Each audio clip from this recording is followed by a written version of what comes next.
My name is Brittany Vincent, and this is my book talk about fantasies.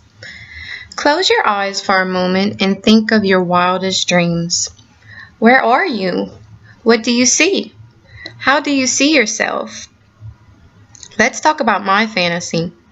I'm a French model in Paris, having dinner with Channing Tatum, with the Eiffel Tower in plain sight. Now let's be honest for a minute. I think that this is more realistic fiction, but many others would think it was a fantasy. Oh, fantasy. Fantasy books are readers' escapes from reality. These books allow us to deviate from realistic situations and indulge in our fantasies of the supernatural, make-believe, and futuristic ideas. There are so many fantastic authors who write these books, especially for young adults.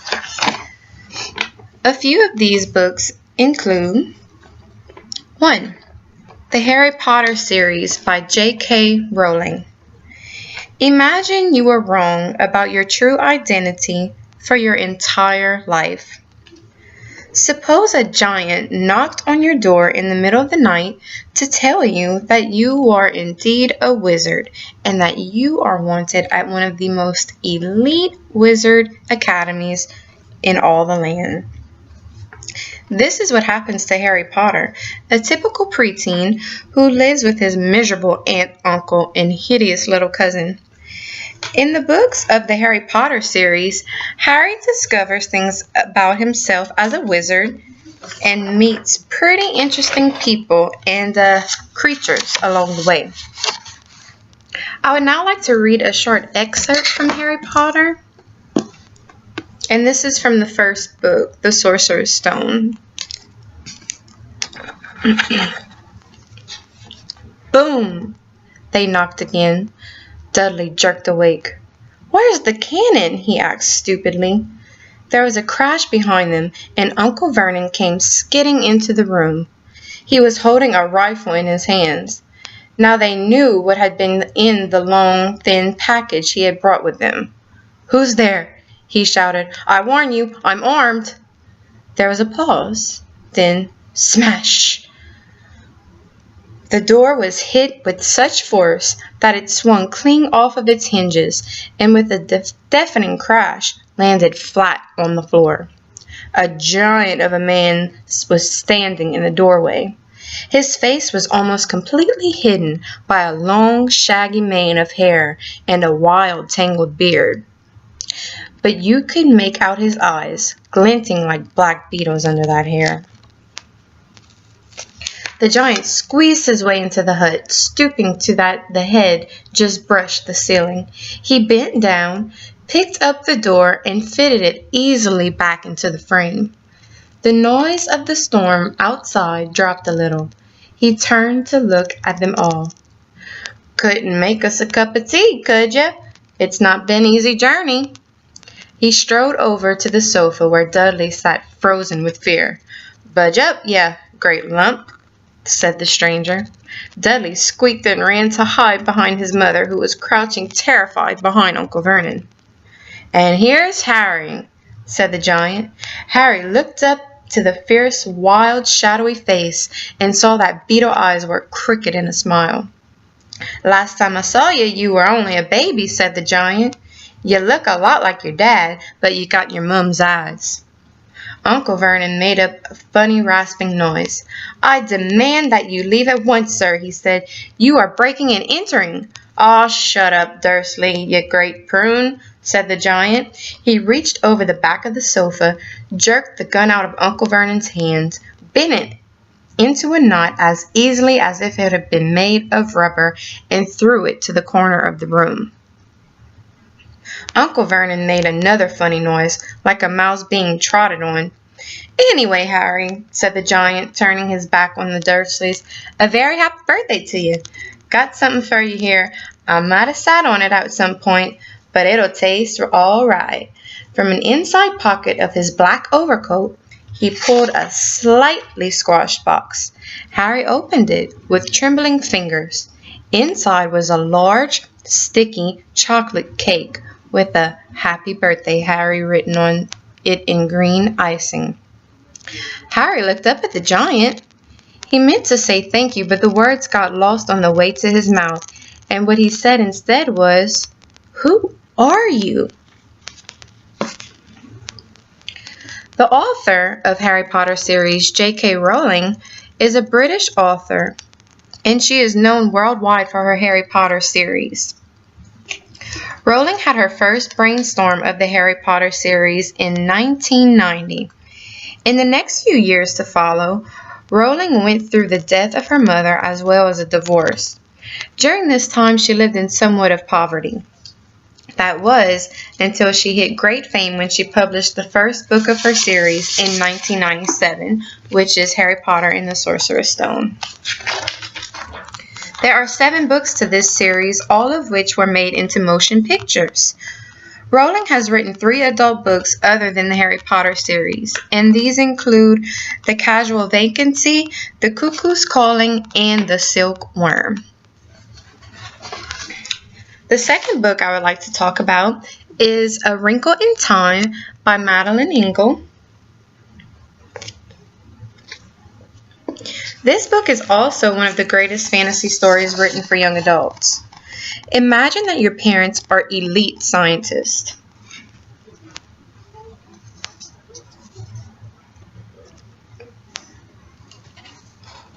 While working on an experiment, your father goes missing. This is the life of 11-year-old Meg Murray. One cold, rainy night, Meg becomes frightened by the weather she is observing from her bedroom way up in the attic.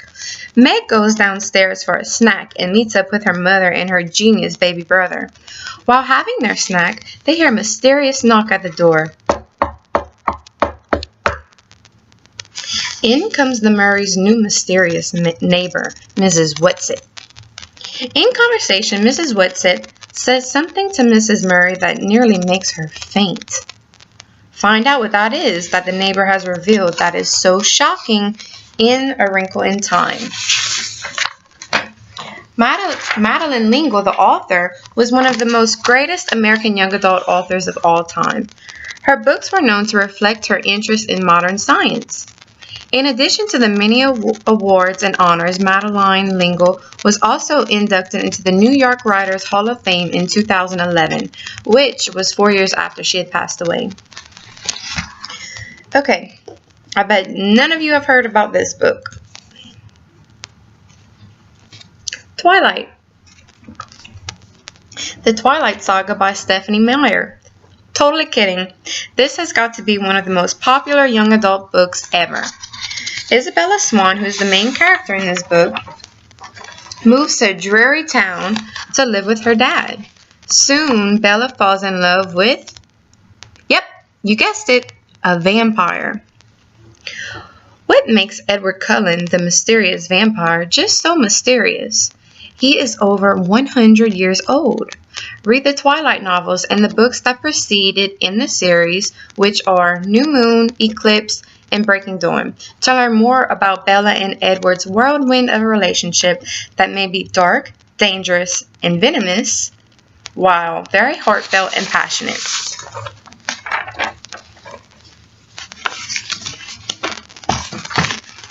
The next book we're going to talk about is one of the Artemis Fowl books.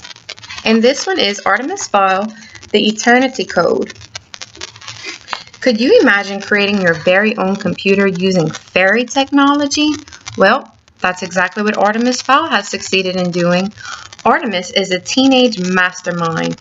In the 3rd book of the Artemis Fowl series, Artemis has generated his high-tech C-Cube. The problem is that it was stolen. In this story, Artemis, with the helpfulness of his buddies, begin a mission to find it and take down the wicked John Spyro, the thief. Read Artemis Fowl, The Eternity Code to find out if they ever recover the C-Cube. Now I'm going to read you an excerpt from this story. John Sparrow took the Concorde from Hawthorne to O'Hare International Airport in Chicago. A stretch limousine carried him downstairs to the Sparrow Needle, a sliver of steel and glass rising 86 stories above the Chicago skyline. Sparrow Industries was located on floors 50 through 85. The 86th floor was Sparrow's personal residence, accessible either by private elevator or helipad. John Sparrow hadn't slept for an entire journey, too excited about the little cube sitting in his briefcase. The head of his technical staff was equally excited when Sparrow informed him that this homely-looking box was capable of, and immediately scurried off to unravel the C-Cube's secrets. 6 hours later, he scurried back to the conference room for a midnight meeting. Okay, and learn more about this C-Cube in this book. Okay, the last book that we're going to talk about is The Complete Chronicles of Narnia.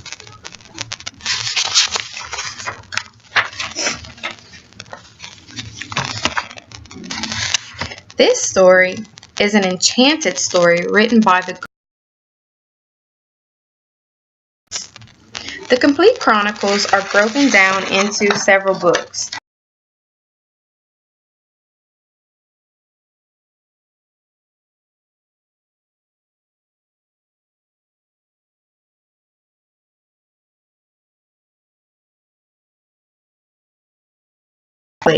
The first book of the Chronicles is The Lion, the Witch, and the Wardrobe. In this story, 4 children by the names of Peter, Susan, Edmund, and Lucy discover a mysterious wardrobe in Professor Diggory Kirk's home. The wardrobe leads them to the magical land of Narnia. About the adventures of King and Queen of Narnia.